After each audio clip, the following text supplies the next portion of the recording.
Welcome to Booty Cracklers. I'm Coach, that's Red. Hey, baby, what we getting into today? Coach, we're going to get into the LSU Tigers. Oh, boy! Go Tigers. Yes. Go Tigers. We gonna jump on that lane train? Yes. Look at it. All aboard. All aboard! Doot. Hey, baby, look, you know, the hype around LSU right now with the addition of Lane Kiffin and look, even Coach O coming back. Yeah. Listen, say what you want. Coach O, matter of fact, about 7 or 8 months ago, I put a video out there on my own personal platform that said that Coach O should be brought back as like the ambassador to LSU. He kind of is, ain't it? That's it's not quite the role he's in, but it's not X's and O's position, right? But look, what you think about LSU's schedule? Right now, they're only 2 times they're right now they're undefeated. Right now, they are undefeated, but they're only 2 where they're not the favorites in 2 games. At the end of the season, towards the end of the season versus Texas, and in week 3 at Ole Miss. So I haven't, I don't gamble. I guess I'm not like you, Red. I haven't looked at the gambling lines already. We a favorite against Alabama? Mm-hmm. Look, we'll get into all this, but I had a discussion a couple of days ago with somebody that was arguing about Alabama, and I was saying that I thought Alabama was on the way down a little bit. Now, I'm not talking about taking a cliff dive, but I think Alabama is coming down from the Nick Saban years, and they wanted to talk about Kalen DeBoer. So I got a question for all of y'all, and for you, Red. Who is a more proven coach right now, Kalen DeBoer or Lane Kiffin? Lane Kiffin. I agree with that. I think he's proven. Kalen DeBoer is a good coach. I'm not trying to take what he did, in the Pacific Northwest up there. He just doesn't fit at Alabama. Where does he fit? Stanford? Washington. Vanderbilt? He fits at Washington? He should have stayed where he was at. I'm going to tell you about the overall schedule. I think our first 4 weeks are absolutely brutal. Yeah. Absolutely brutal. We start with Clemson. Dabo bringing... That, by the way, my God, Clemson, y'all got to do some of that ugly tiger. Yeah, that thing looks like it's been smoking. That's a meth head tiger. Why? That's literally like, what? Clemson, y'all can do better than that. That thing looks like it's been free base of cocaine. It looked like the chest of cheetah tiger. What are y'all doing? Y'all can't be proud of that. Like, for real. Y'all, as a Clemson fan, you cannot be proud of that ugly, skinny, bright orange, hunter's orange tiger y'all got with them eyes. They got the circles. What are y'all? That is the ugliest stuff. But yeah, that stupid hill they run down and they tap that rock, huh? Yeah. Look, one of these days they need to. Yeah. Hey, you know what? You know how sometimes schools do a prank on the other school? Somebody needs to go over there with some Vaseline or some oil or something and slick that heel down. I'm just telling y'all. Hey, we're not giving y'all ideas. Hey, listen. Hey, this is not endorsed by Booty. Look, hey, I'm gonna tell you, I wasn't around for it, but I do know a high school one time whose cheerleaders went out the night before the Friday night football game and poured sugar all over the visiting team's sideline to bring the ants to it, and then poured cow manure under the visiting team bleachers. That's not hearsay, folks. I know that happened. I'm just telling y'all, sometimes them pranks go a long way. All right? Well, what do you think about Dabo and Clemson? They're on a quicker down trajectory than Alabama. So I'm going to tell y'all, I may be the only one thinking this, and I haven't heard this at all. I think Dabo's on a hot seat. Yes. I think Dabo's on a hot seat. I think if they have another down year, he gone. Gone. That's my opinion. Here's the thing about LSU and Clemson. We never, I'm not going to say never. In the last 3 or 4 years, we have not started a season worth a darn. Chip Kelly, Brian Kelly, what I said the other day, Kelly, Machine Gun Kelly, R. Kelly, Kelly Kapowski. Look, he could never get us prepared for week 1. And here's the thing, when you are an SEC school and you got to go through the gauntlet of what was back then the SEC West, you got to go through that gauntlet and you start the season with one loss, you staring down the barrel for the rest of the season because you know another loss and we're done. Yep. We're done. So Clemson at LSU, listen, that's going to be a big game. That's a 6:30 kickoff. Everybody, all them Cajuns, we going to be well lubricated. I say we because I guarantee you I'm going to be there, bro. Ain't no doubt. I'm going to see you, Dabo. But I think, you know the difference from this year to the last 3 or 4 years to me? Better coach. Lane Kiffin. That's it. Do I trust that Lane Kiffin will have us prepared week 1? Do I think Tiger Stadium, with the addition of Lane Kiffin and Ed Orgeron, is going to be absolutely at its peak rowdiness? Yeah. I ain't going to miss it. Yeah. I can tell you that. It's going to be big. Hey, by the way, you go to LSU games, Red? I've been to one. I've been to way more than one. And I'm going to tell you, folks, I'm going to tell y'all something. There is nothing like those 4 notes. There is nothing like when the band comes down pregame and they go, look. They get back there and they stand behind the goalpost and they bend down like that and then they go marching out there. Pop, pop, pop, pop, pop. And then all of a sudden, baby, they turn to a corner and they throw them horns up. Pop, pop, pop, pop. Pop, pop, pop, pop. Baby, Tiger fans, you know what? We ain't like Alabama and Auburn and Michigan. We ain't got to have them little pom-poms. We ain't got to have that. Cowbells and Mississippi. Cowbells and all. We ain't got to have that. We got vocal cards. If you can't tell, I got some too. But I'm just telling you. What's a better game day atmosphere? LSU home game or a Saints home game? In the stadium or out of the stadium? In the stadium. In the stadium, I'll say this. When the Saints are rocking, that place is fun. That place is fun. When the Saints are having good seasons, playoff seasons, Drew Brees years and stuff, that place is rocking.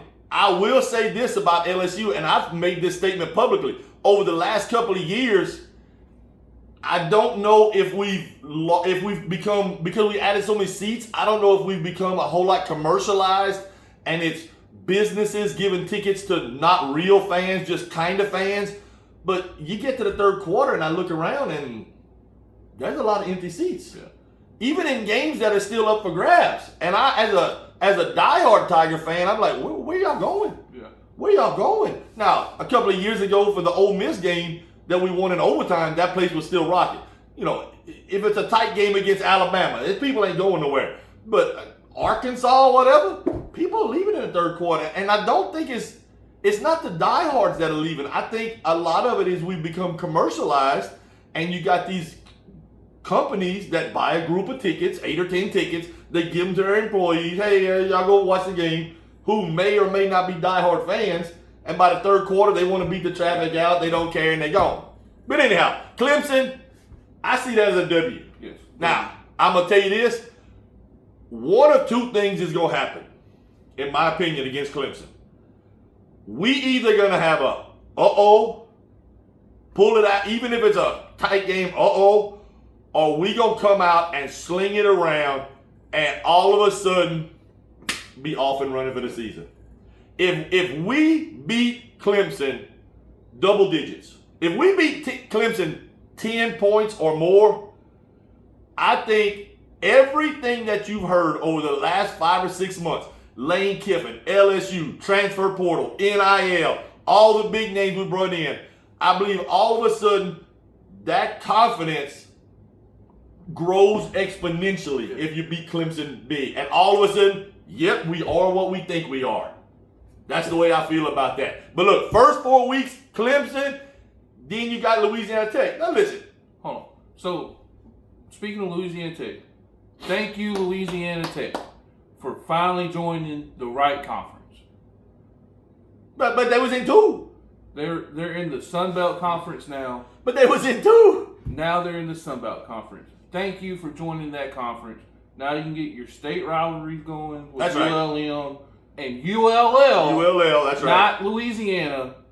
ULL. No, hold on, wait a minute. You can't do that, Red. You told me I can't call San Diego, the Chargers San Diego. You told me I can't call Washington the Redskins no more. So guess what? What's good for the goose is good for the red. ULL. All right, then Washington Redskins. We'll stick with same thing. Same thing. We can't make a rule with this one. You want it. No. Anyhow. But I'm proud of them for finally joining that conference. No, that's where they need to be. Yeah, that's where they need to be. That's exactly where they need to be. Now, I will say this. Tech had a decent year last year. Won the Independence Bowl? Obviously, they should not be able to play with LSU. At LSU. I think the Louisiana Tech game will go a lot by what happened in Clemson. Yeah.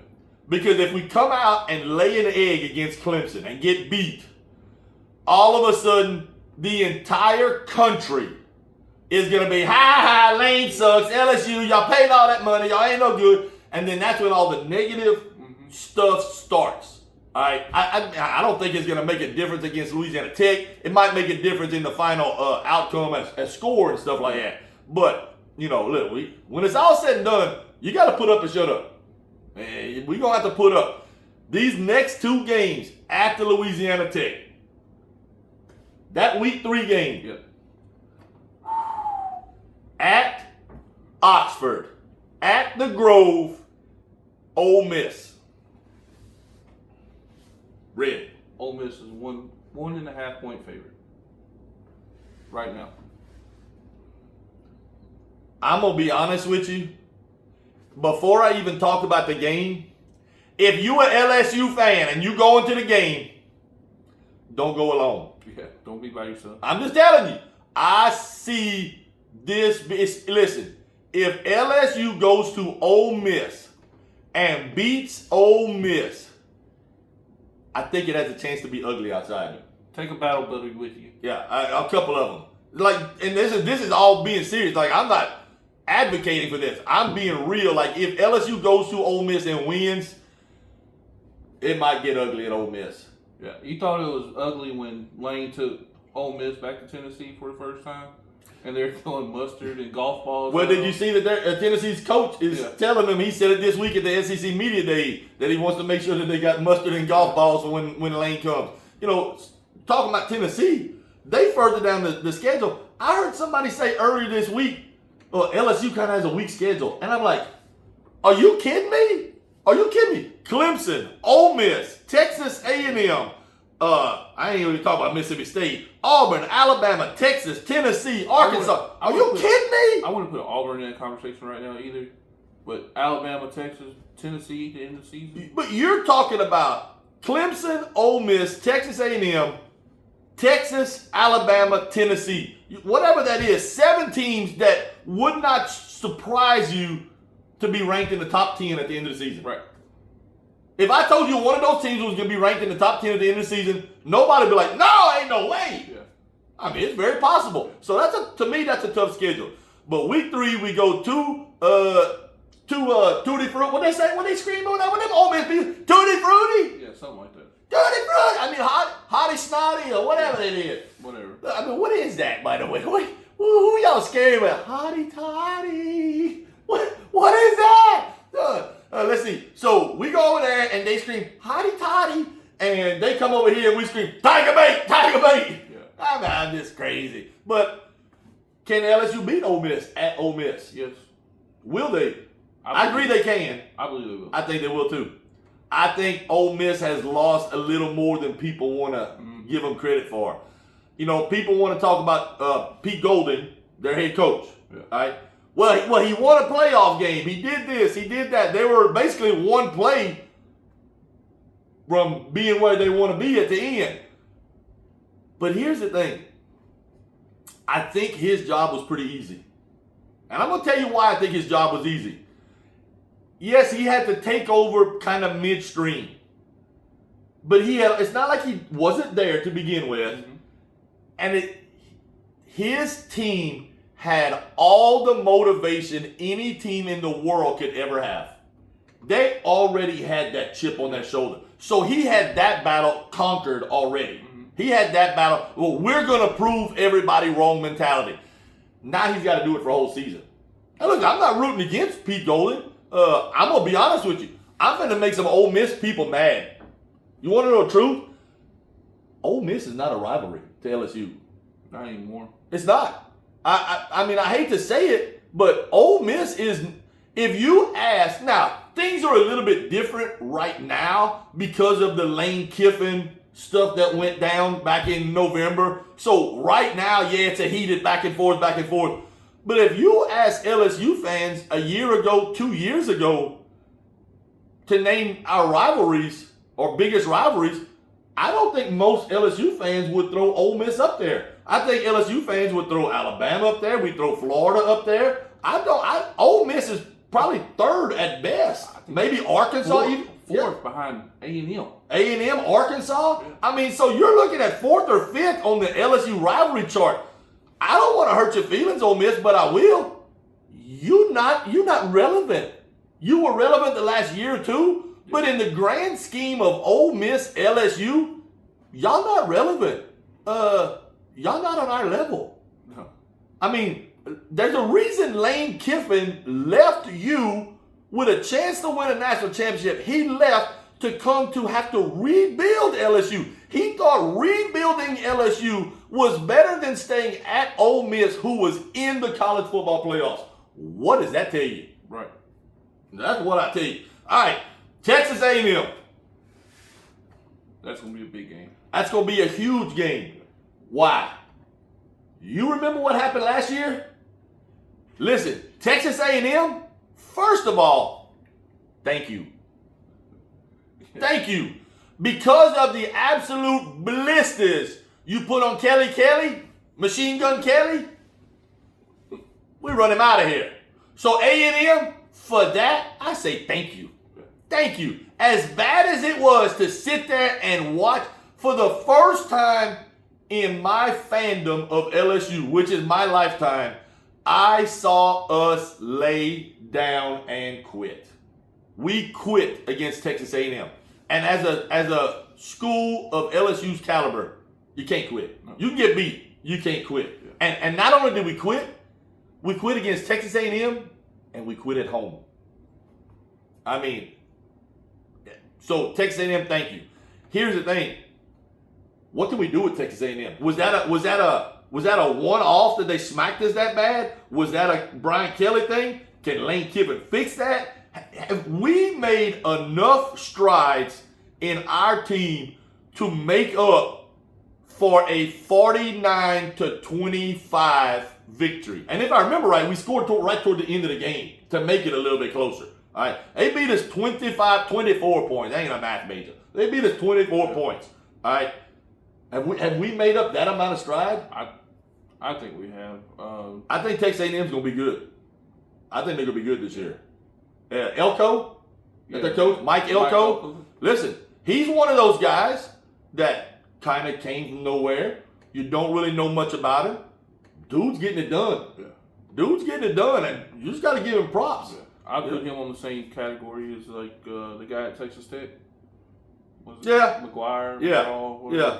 Listen, when it's all said and done, and I don't want to talk about college coaching right now, but if you want to talk about the hierarchy of college coaches, and you and I have discussed this before, in my opinion, you got Kirby Smart. Nick Saban's gone. You got Kirby Smart, and what he's done in his program and what he's still doing. Kirby Smart, and then you got a whole bunch of everybody else that's about the same, right? Mm-hmm. When you stop and think about it, it don't matter if it's Ryan Day, Lane Kiffin, whoever, Mike Elko, whatever, Kalen DeBoer. They've all kind of done about the same. All right, you might have to throw Cignetti at Indiana. If he can do what he did the last 2 years, one more year, he might jump right behind Kirby, in my opinion. All right, I'm gonna be honest with you.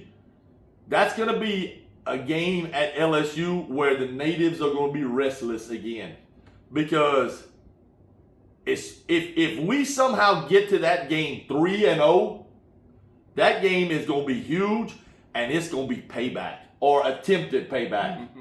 Because a lot of those players that are still there, the Trey Greens and the people like that, Weeks, they going to want some revenge. Did you just call him the Honky Badger? Yeah. Hey, look. Red come up with what you call Scatterbrews? Scatterbrews. Look, hey, you need to patent some of these. Hey, by the way, we just had you heard that before? Or you just come up with that? I came up with that. Hey, Honky Badger. He is the Honky Badger right there. If y'all steal it, y'all know where it came from. Honky. Anyhow, Texas A&M. Listen, I personally view that as possibly our first loss. I don't, obviously, I don't want us to lose, but I think we're better than Clemson. I think we're better than Tech. I think we're better than Ole Miss, but at Ole Miss is different. I'm not sure if we're better than Texas A&M just because they beat the living, they beat us like a drum last year. All right, so hopefully it'll be better. Then we go to McNeese, blah, blah, blah. Good luck, Cowboys. Yeah. Right? Kentucky. There you go. That's what you got to say about Kentucky. Not much. They finally got rid of their coach. So they're starting over. Well, look, we play them October 10th, so basketball season's around the corner. So at that point, don't forget about football. Hey, look, somebody throw a ball up in Kentucky when it hits the ground, a game started. Yeah. It don't make no difference. And listen, kudos to them because that's what they are. They're a basketball school. All right? Here's the thing, Kentucky's been somewhat competitive, but they can never, football-wise, but they have not been able to get into that upper tier. So, to me, there's levels to this stuff. You got the elites, you got the very goods, and then you kind of have the also-rans, and then you got the scrubs. All right? Kentucky hasn't been the scrubs. They kind of been the also-rans the last couple of years. They haven't been able to get into the very good or the elite category. All right? Mississippi State. W.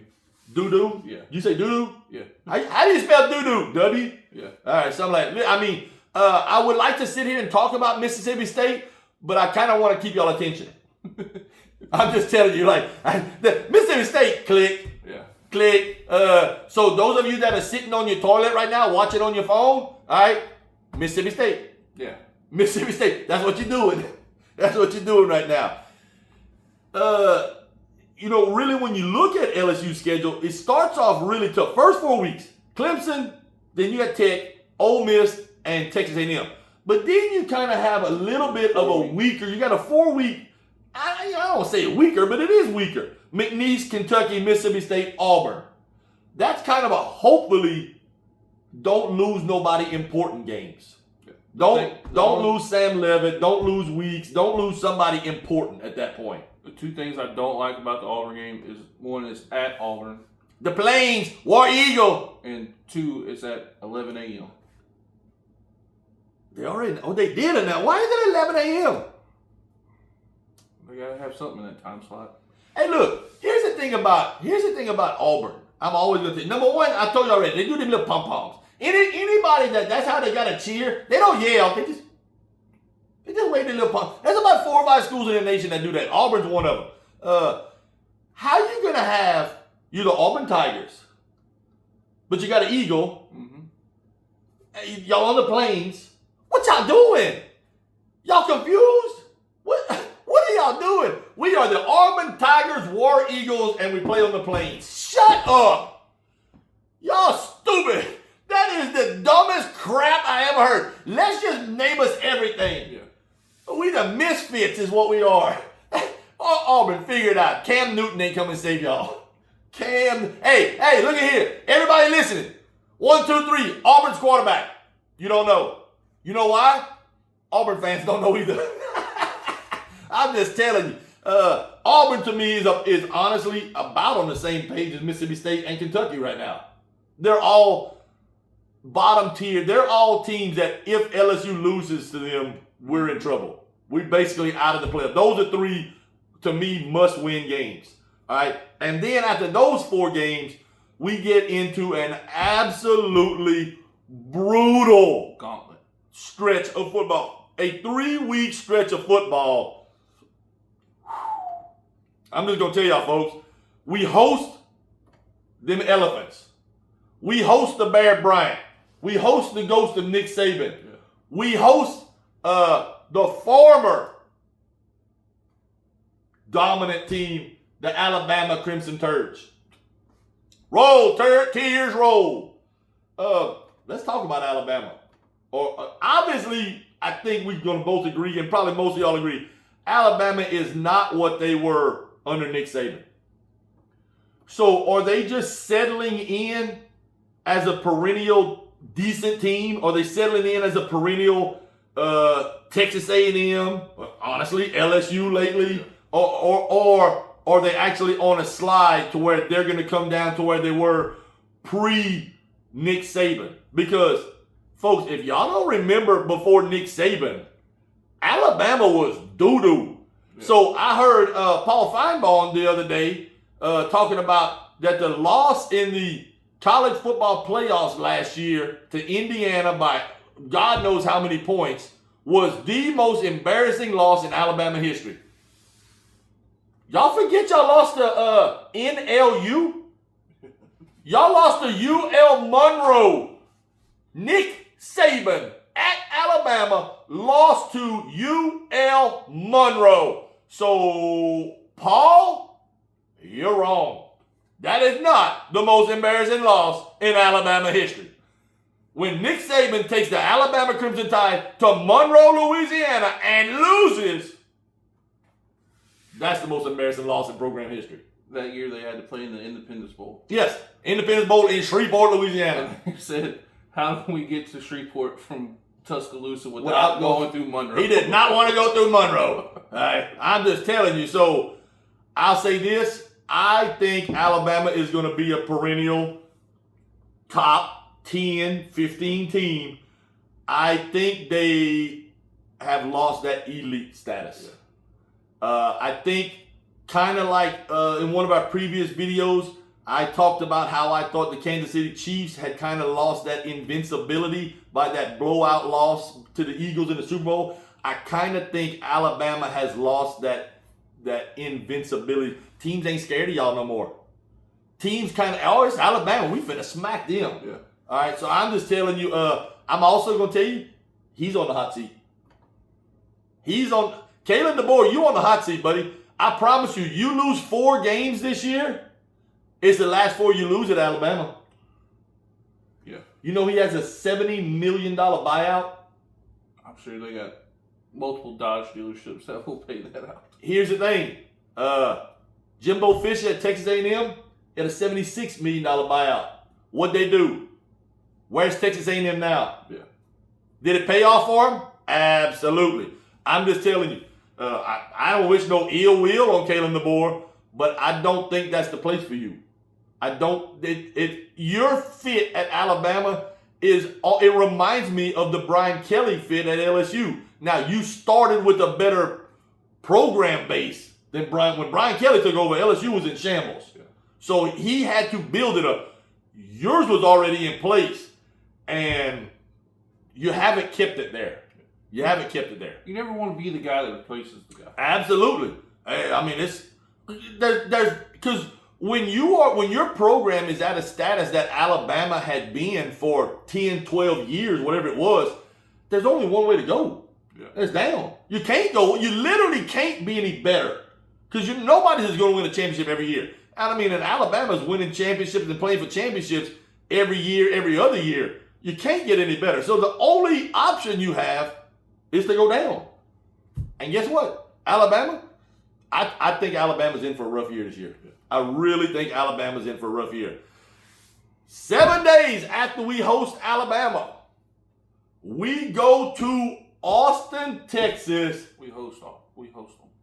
Oh, that's right. We host Alabama and Texas this year. Hey, baby, you better get your season tickets for LSU. We host Clemson. We host Texas A&M. We host Alabama. And we host Texas. That may be the biggest 4 games in 1 year in LSU history as far as big teams. On the 4-letter network, the tickets as low as $239 for the Texas game right now. And if you sit there, you got to screw the light bulbs in because that's where you're going to be. All right, I'll tell you. Yeah, I'm gonna keep my mouth shut on tickets. But anyhow, I see this maybe as our second loss. I think it's gonna be our one loss this year. Our one loss. So I think we beat Alabama. Yeah. I think we beat Alabama. Texas scares me. I will say this. Arch Manning don't scare me. See, last year to me he started off really bad, right? Mm-hmm. And then as the season went along, he got better and better and better. That's right. And they have all the weapons in the world for him to play with. Listen, their weapons scare me. Arch Manning doesn't scare me. He did get better and better and better. There was only one way to go. I mean, was he playing at Heisman level? No. He wasn't playing top 5 in the nation level. And if you're going to be the quarterback at Texas and you're going to want to compete, and your name is Arch Manning, you should easily be one of the top 5 players in the country. And he wasn't last year. Now, will he be this year? Listen, I like Arch Manning. I like the Mannings. He's from Louisiana. I'm not rooting against him. But he is you're going to have to show me. You haven't shown me that yet. You've shown me to be a pretty good quarterback. Yeah. You haven't shown me yet that you're number 1 overall draft pick. You haven't shown me. We wouldn't have thought that about Joe Burrow after his first year either. Okay, hold on. This is Arch Manning's 4th year. Arch Manning sat on the bench for 2 years. He couldn't even take the starting quarterback from a guy who was drafted, I think, in the 7th round. He couldn't take that. What does that tell y'all? He comes in with that type of NIL hype and money, and he cannot take the starting quarterback from Bingo Bango, whatever his name was, who is now a nobody in the NFL. He couldn't take that. Then last year he comes in, first couple of games, draws duty poop the first couple of games, then kind of goes on an upward trajectory. I'm just saying, I'm not rooting against him. Hasn't proven anything yet. This is his 4th year. What was Joe's year? How many years did he spend at Ohio State behind whoever and whoever? Yeah, I understand. Listen, I get where you're coming from. And at LSU, it wasn't pretty. And it may you may be right. I'm not saying Arch Manning doesn't have the potential to fulfill all the hype. Yeah. There is potential there. But to me, he is at a wait and see status. You're going to have to show me. Okay. Will I doubt it if he does it? No, I believe he can do it. But he hasn't done it yet. You know, when sports is what have you done for me lately? And he hasn't done that yet, in my opinion. Texas, hey, I don't like the fact that we have to do that a week after Alabama. I mean, folks, there's only so much you can get up. I mean, there's only, and then after we play Bevo and have steaks for dinner, you gotta go to Tennessee. We gotta go to Rocky Top. Hey, oh, Rocky Top. Woo! Rocky Top. I hate that song. So look, I didn't used to hate that song. Matter of fact, I've said through my younger days that if that was a team in the SEC, if I wasn't an LSU fan, Tennessee might be the team I'd root for. I like their traditions. A couple of years ago, Tennessee came to LSU, and I was sitting first row in the end zone. I can't stand that song no more. They play, and now listen, I get it. They were at LSU. They beat a scab on us. They played that song 575,000 times, and it kind of wore me out. Yeah, that song's brutal. Yeah, I like the little chant to it, but when you hear it 800 times, it just kind of gets old. But and they do the little checkerboard pattern in their stadium and stuff. In the end zone too. Yeah, they got him in the end. Listen, I respect all those traditions. I like traditions like that. That color orange is ugly. I'll tell you what it is. It's different. It's theirs. it's definitely there. Who else got an orange like that? That ain't Syracuse's orange. No, it's not that ain't Clemson. Texas. It's not Clemson. That's a neon orange. Yeah, that's like what you would see like on the back of a trash truck. You hear that, volunteer fans? You are the back end of a trash truck. Yeah. Hot garbage. Hot, stanky garbage. But I think it was 120 in Louisiana last week. Or it felt like. Yeah, you're that. I tell you what though, I don't think that's gonna be an easy game. No, it's not. It's not gonna be an easy game. You know, I'm gonna put Tennessee almost on the Ole Miss stage as I think we're a better team, but the fact that it's there, if you tell me we go to Tennessee and we lose by field goal, that wouldn't shock me. I mean, do I want to do that? No, absolutely I don't want to do that. But Tennessee's a good enough team.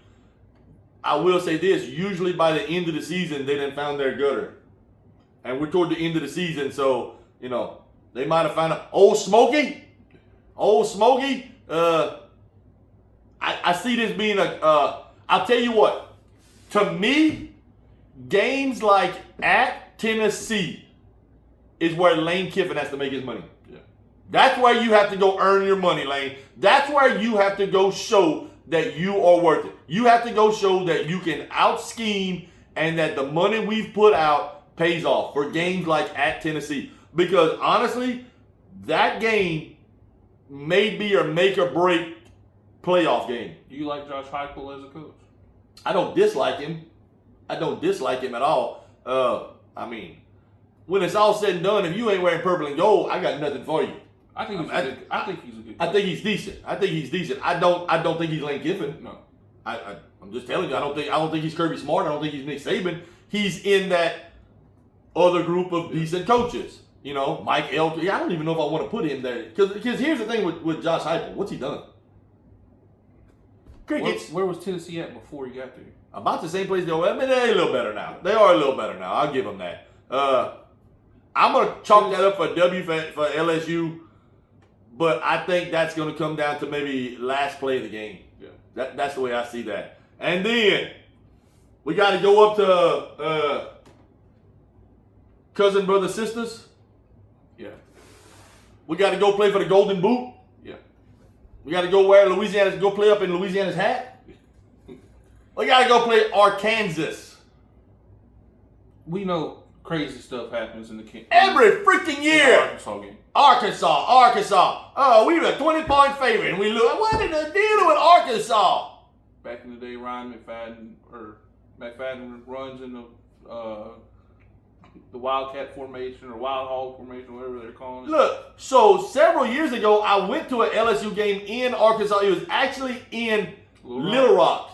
And we lost it. We took the lead. We lost the lead. We took the lead. We lost the lead. We ended up losing it on a last-second Hail Mary or some junk like that. And I'm sitting there, not surprised, because it's Arkansas. I mean, the LSU-Arkansas is probably a series that if you ask the average fan, well, LSU will dominate that. And probably if you look at the win-loss record, we probably have dominated it. But Arkansas has been a thorn in LSU's backside for a long time.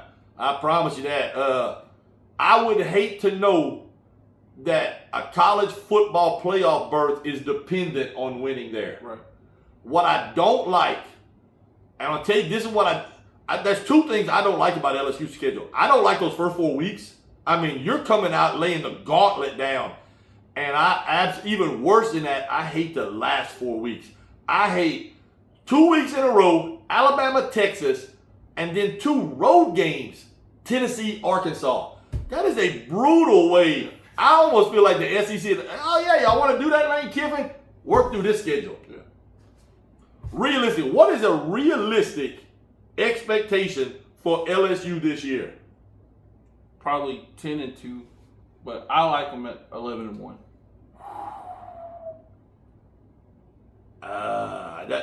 Red, I'm gonna tell you what. I hope you're right. I really hope you're right. I don't think Lane wins the national championship his first year at LSU. No. But gets a deep run into the playoffs. I have them at 9-3 or 10-2. Okay. That's where I have them at. Even at 9-3, I wouldn't be terribly disappointed.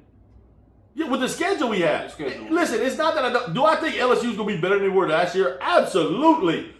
But record-wise, folks, Clemson, Texas A&M, Ole Miss, Alabama, Texas. I mean, the gauntlet is just, whoo. And look, that's part of being in the SEC. So when the Big Ten comes down and says we the best conference, listen, y'all can say that Big Ten all you want. Hey, kudos to you. You have had the last 3 national champions, and it's come from 3 different teams. It's not like Ohio State went and won 3 of them. 3 different teams. So kudos to you. But I will stand on what I say by whoever is our 6th, 7th, 8th best team in the SEC is going to stomp the gizzards out of the 6th, 7th, 8th place team in the Big Ten. I will stand on that business. Just because you won the national championship doesn't make you the best conference. I don't care what y'all say. Now, Wisconsin's been crap. Nebraska's been crap. Purdue. Iowa kicks a field goal and wins the game. That's all they can score. They win 3-0. Yeah. I mean, so yeah, they got good teams like Rutgers. Penn State, another one of them little, I almost said a word I didn't need to say. Oh, boy, I tell you what, we're going to have to edit that. Look, it came out and went right back in my mouth. Lord have mercy. I don't need to be saying them words. But they got them little, pom-pom. We'll call them pom-poms. Yeah. I don't need no expletive or whatever with that. Adjective or whatever. They got them little pom-poms at Penn State. What they been lately? Overrated? Yeah. They've been nothing. They been their coach last year. They've been... Got a great coach this year. Honestly, you want to know what they were last year? LSU. They were LSU last year. Realistically. I mean, had some expectation and just crashed and burned. I mean, that's what they were. And guess what? It's no coincidence that both of them looking for found a new coach. Yeah. They had to find a new coach. Red got them at 14-0. I mean, 11-1. 11-1. I'm gonna officially stand on 10-2. Okay. And my gut tells me 9-3, but I'm gonna stand that Lane Kiffin is gonna make that difference and find a way to pull some of those games out. Guess what? That's what you got hired for. Realistically, that's why all the coaches got hired. He's making all the big bucks. So they're all making big bucks. When it's all said and done, what do you think about the future of our program? Our trajectory for the next 2 or 3 years. There's one concern I have, and I'm gonna guess I need to do a little studying here about Lane Kiffin's buyout. If Alabama comes open. If Alabama comes open, if Kalen DeBoer gets run out of town, what's Lane Kiffin do? Because I feel like that's probably his job he really wants. Could be, but do you want to go in the shadow of Nick Saban like that? He's not going in the shadow of Nick Saban. Because at that point, listen, if Kalen DeBoer gets run out of Alabama, that's the job you want. You don't want to, you don't want to follow the man, but you want to follow the man who followed the man.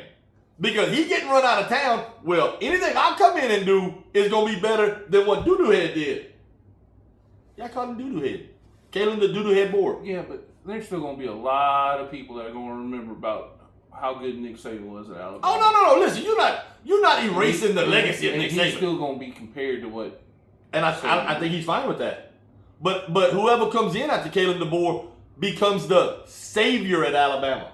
Whoever that is. When Kalen DeBoer runs Alabama into the ground, roll, tears, roll, whoever comes in becomes Alabama's savior. If whoever it is, Lane Kiffin, whoever, if he takes them back to the college football playoffs and gets to the national championship, whatever, that person becomes Alabama's savior. Yeah. And there'll be a statue put up of him right beside Saban and Barry Bryant. So, anyhow, LSU fighting Tigers. Bam, bam, bam, bam.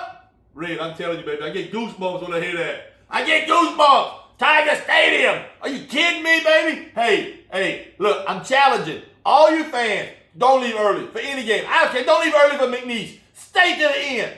Lane Kiffin said, I chose LSU because it's just different. Let's prove him right. Y'all hear me? Y'all hear me? Hey, don't miss it. Come on back next time for more Buddha and Rattlers, baby. Find us on Facebook, YouTube, Instagram, Spotify, TikTok. Email the show at boudinandcracklinsports@gmail.com.